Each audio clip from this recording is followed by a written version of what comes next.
So good morning, everyone.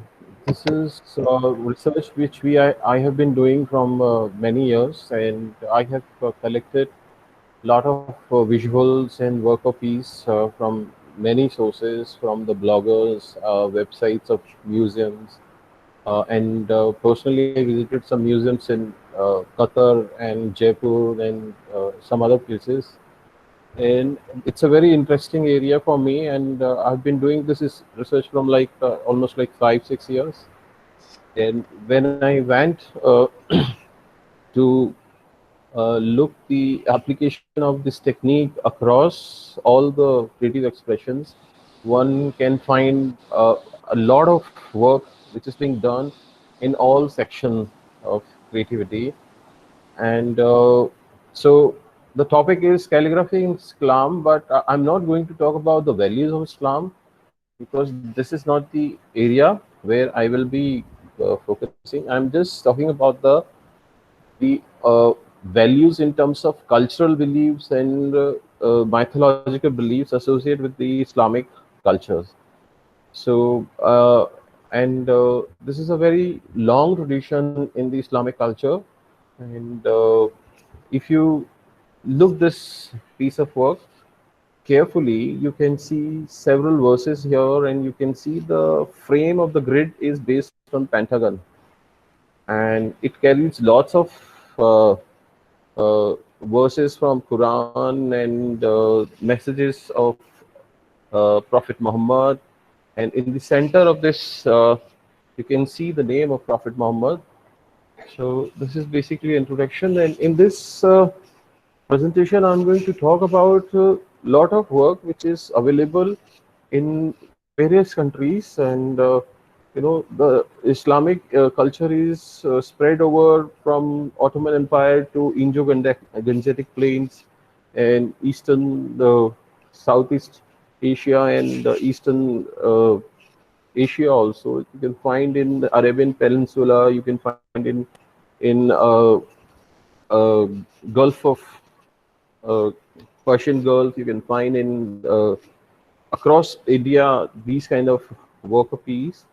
And at the end, I'm going to show you the some of the piece of the practicing calligraphists who are working in some parts of India. I will share the contact number of those calligraphists also. And if one has an interest, they can get in touch with them, and they can start, doing their work. They can ask them to do work for you, and you can incorporate these techniques in your work. So,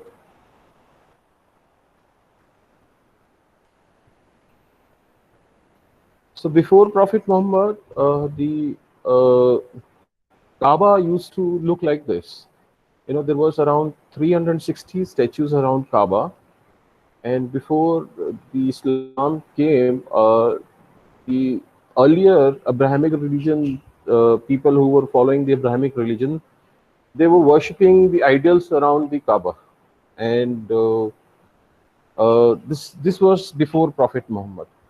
And this is the timeline. Prophet Muhammad was born in 570, and then he marched towards Makkah in 630, and Quran was collected in 633, and Quran was standardized in 635. And what are the values of Quran in terms of work? When you create something, because he destroyed these statues, this is part of the core values of the Islamic culture, because they cannot create something which is created by a god. So they cannot create ideals, they cannot create deities in their house or in their worship places. So the only option they had to express their value was the grid of tessellation, which is based on geometry. So this is one of the example of one of the dome which is situated in Cairo, Egypt. Here you can see this area. Here this is a bend of calligraphy, and on this area you can see the tessellation of geometry pattern, which is incorporated woven with floral pattern. So this is the general practice of expressing their values in most of the work of art, in architectures, in products, in textile, and uh, many other things. And also, these are some of the other ways of doing this. This is another example where they have incorporated the tessellation with the Arabic calligraphy and floral pattern. This is the exterior part. And this is the interior part of our structure, where you can see this band of calligraphy, which is gilded with the gold foil. And you can see here these gold leaf work, and you can see the mosaic of colorful stones and painting. So these kind of things they were incorporating to express their beliefs while making things. So now uh, this is the basically image of one calligrapher practicing in Saudi Arabia. The calligrapher in Arabic known as a kathaf, and the right side image is basically a sample image where tulip script is broken down into a grid. So they, through these small square dots, they measure the vertical stroke and the horizontal stroke of the letter. So this is the general practice across all Islamic calligraphy scripts. And the Haji manuscript was the one of the first initially manuscript which was introduced, and in probably in that manuscript the Quran was collected, and later on, you know, lot of other scripts came in existence, and I will talk about those scripts also in this presentation. And so what happened once the Islam was established in Arabian Peninsula?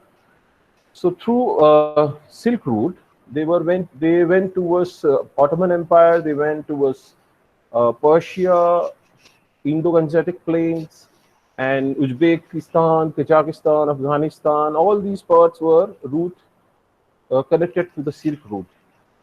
And the way they expanded their trade route, they were also expanding their territory also. They were going to new areas, and they were making new kingdoms which are based on the Islamic values.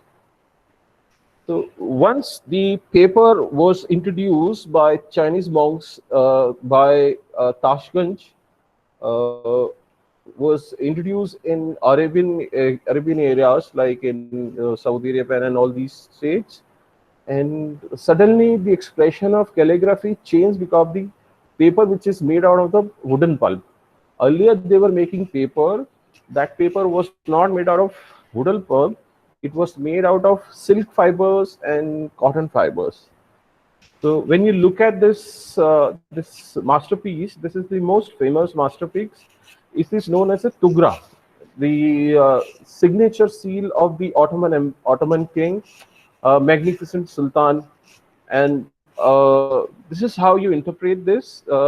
Generally, when we read Quran or Arabic language or Persian language and Urdu, we read from right to left, and sometimes we read from.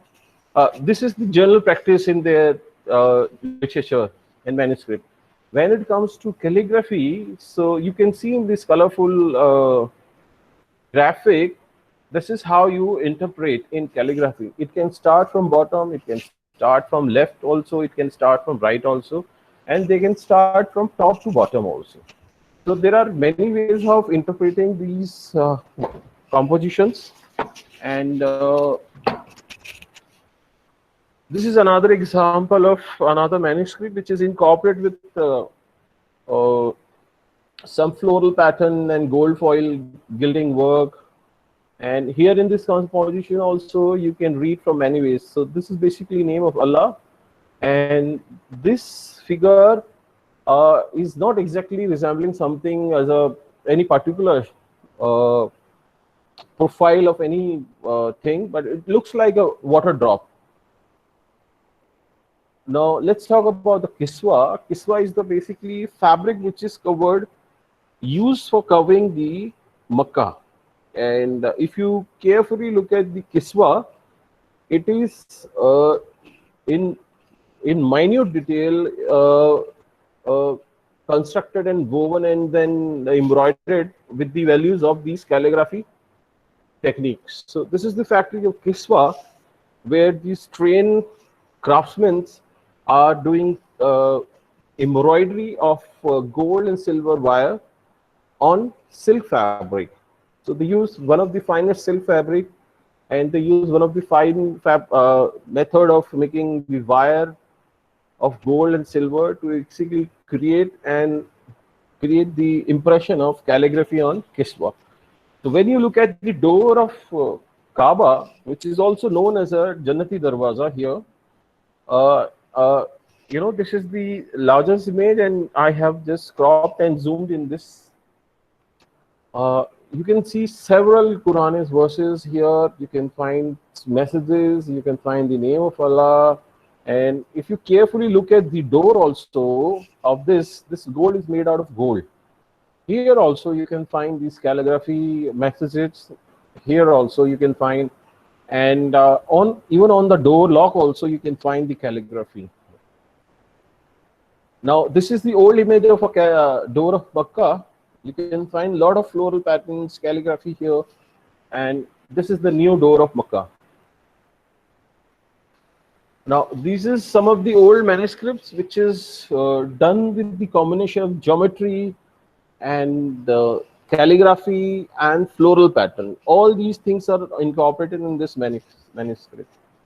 Another example, and this is mainly done with hand, brush and pen strokes. And sometimes these compositions can become narrative also, and abstractly they can depict some profile of living creature.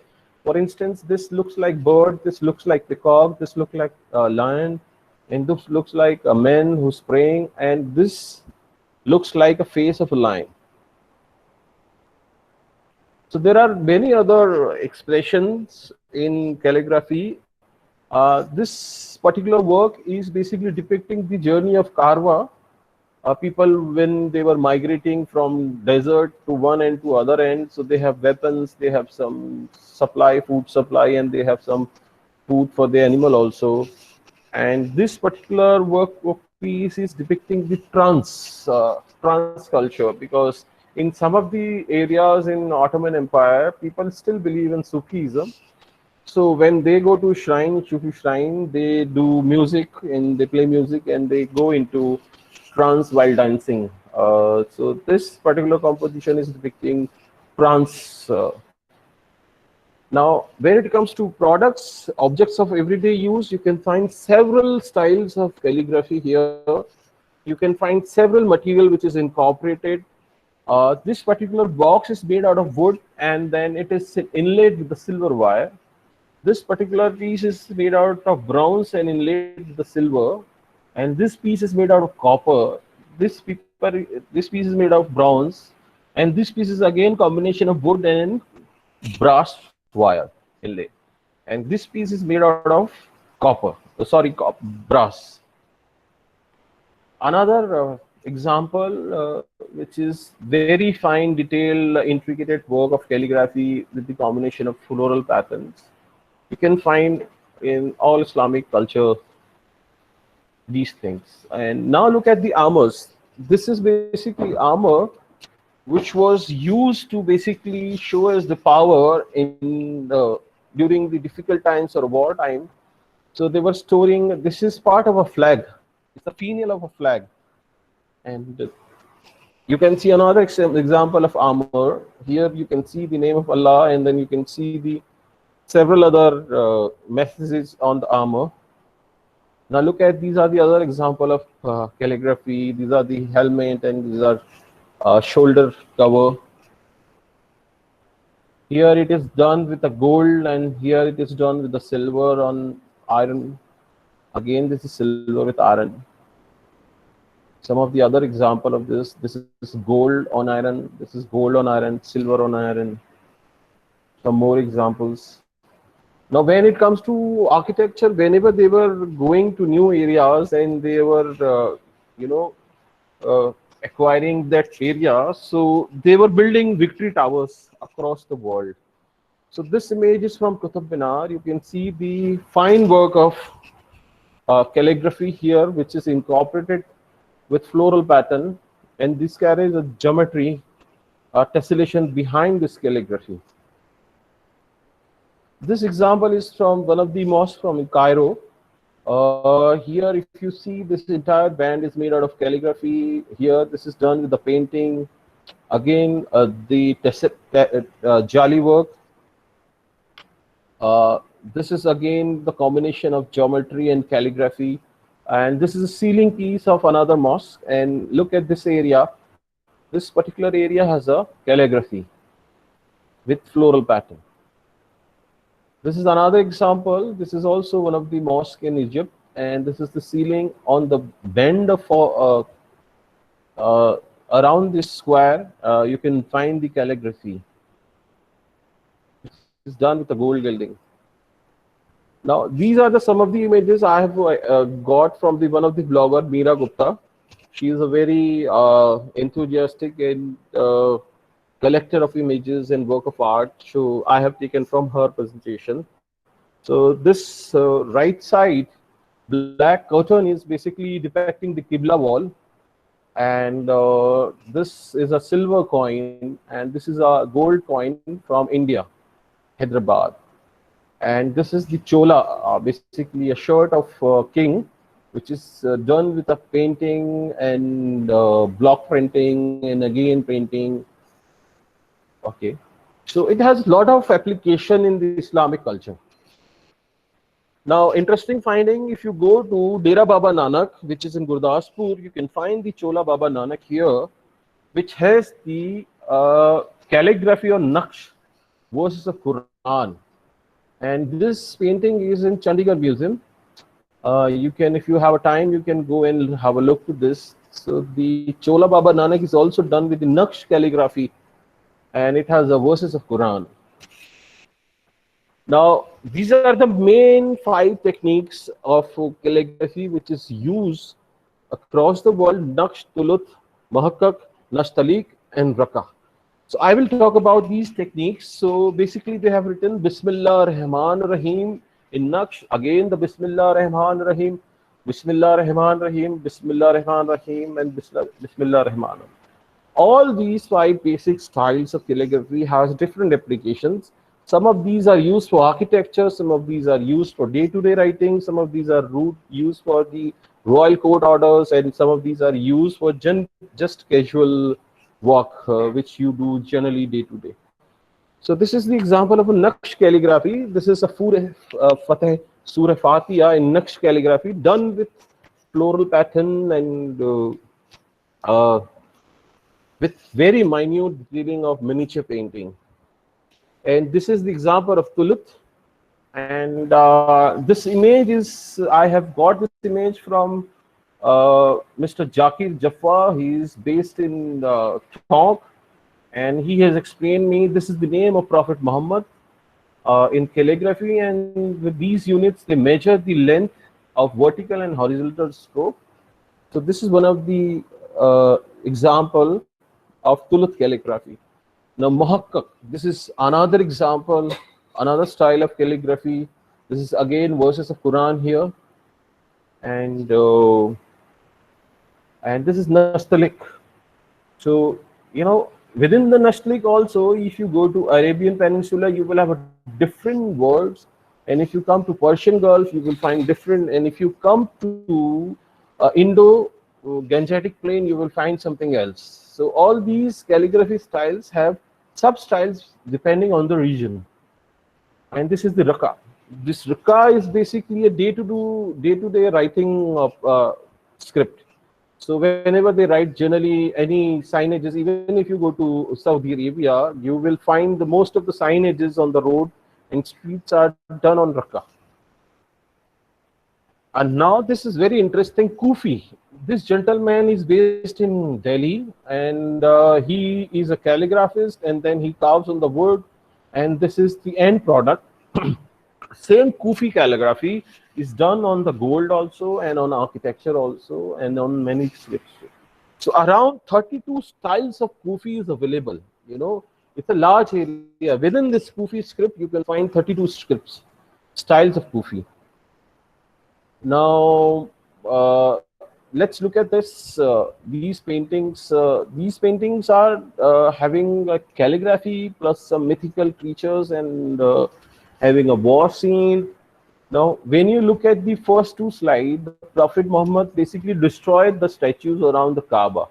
And after that, they were not making any creatures and animal or anything. But here, when they came in this era, they were actually depicting the royal courts, they were depicting the war scenes, and they were depicting the mythical stories related to the demons and the negative and positive part of the life.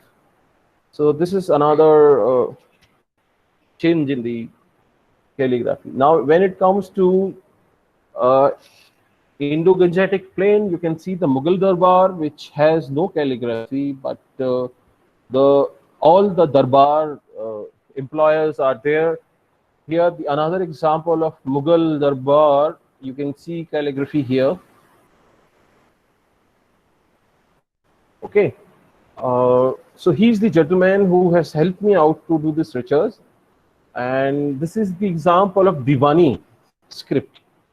So this script is basically used in the royal court. You know, the uh, the unique characteristic of the script is basically these words are interwoven each other. So whenever any royal court or government is issuing an order, so they wanted to ensure that nobody should temper the ends of the word. You know, if you have something here and if you add something here, you can change the meaning of the message.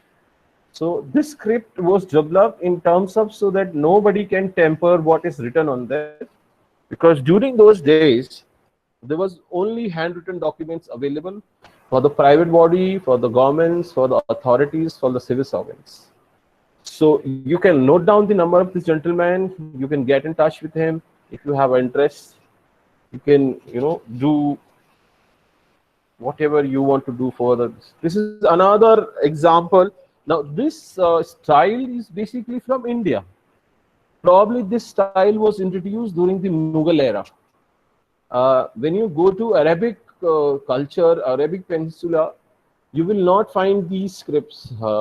These scripts are also used in Persia also. When Persian rulers came to India, they introduced these scripts, and some of the time the letters, the alphabets are Arabic and Urdu, but the masses in Arabic. So it is linked with each other. All these three languages are linked with each other: Arabic, Persian, and Urdu.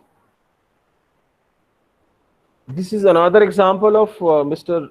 Zafar. This gentleman, this book belongs to him. And this is the Khate Chakista. This is another administrative script. This is again used for the royal court orders, court judgment, and orders from the administrators across the Islamic kingdoms and sultanates. And this is another example of Khate Nashtalik. And Khate Diwani. This is basically this is Khate Diwani, and these are the letters of Khate Diwani.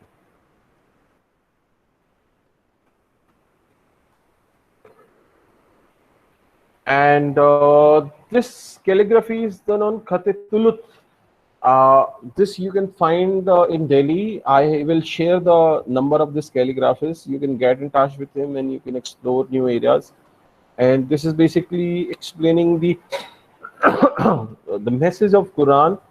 Again, this is done on wood, and again they are explaining true message of Quran. And this is Kufi in geometrical shape, and this is name of Allah on gold foil, floral pattern, geometrical patterns, and then again verses of Quran. This is Kufi.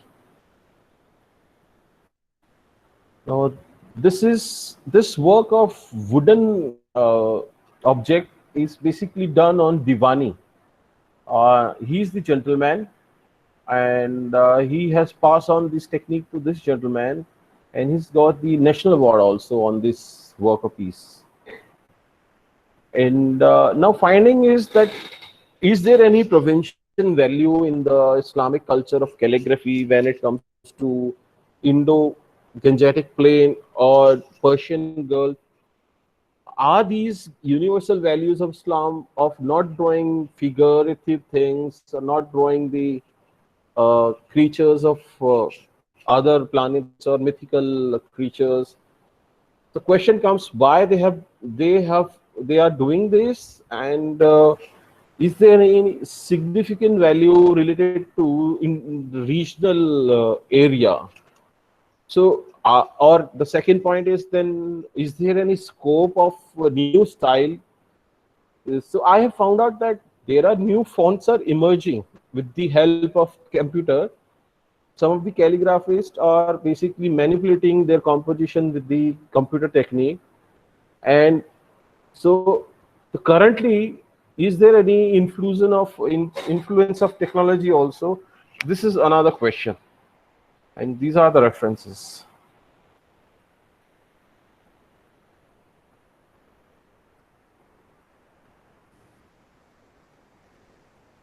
Thank you, Harminder, Yeah. for that presentation. And yeah, there are no questions yet. Please feel free to type in your questions or ask them in person. It's an open house now.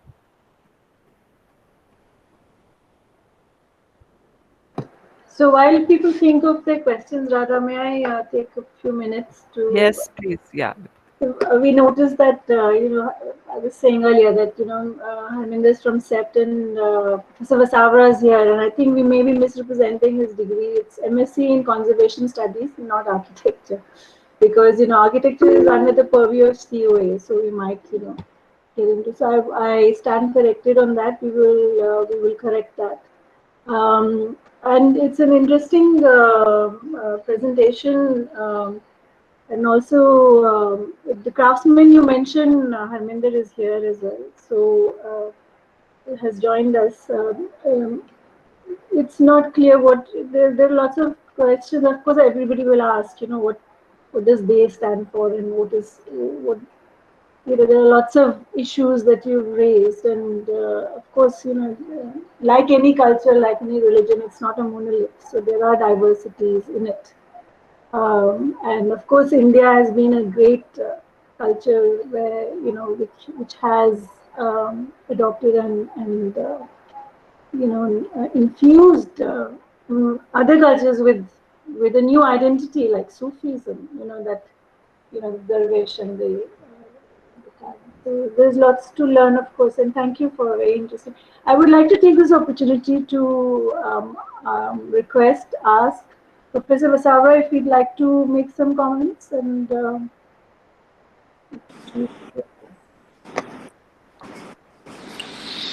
Thank you very much for inviting me for this.